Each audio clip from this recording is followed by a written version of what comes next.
সকালে লেবু পানি খেলে মিলবে 7 উপকার। ওজন কমায়, ওজন বেড়ে গেলে নানা ধরনের সমস্যায় পড়তে হয়। কিডনির পাথর প্রতিরোধ, অনেকেই কিডনিতে পাথরের সমস্যায় ভোগেন।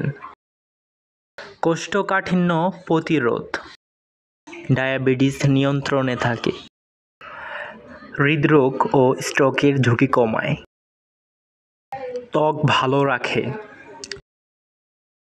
মুখের দুর্গন্ধ দূর করে।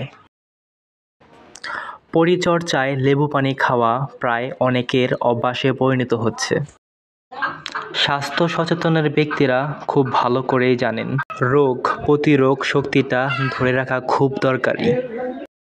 আর লেবুতে যে প্রচুর পরিমাণে ভিটামিন সি থাকে, সেইটা সবারই জানা। এই ভিটামিন রোগ প্রতিরোধ শক্তি বাড়াতে সাহায্য করে। তাই সকালে খালি পেটে লেবুর রস মেশানো পানি খেলে শরীরে প্রচুর পরিমাণে ভিটামিন সি পায়। তাতে রোগ প্রতিরোধ ক্ষমতা বেড়ে যায়।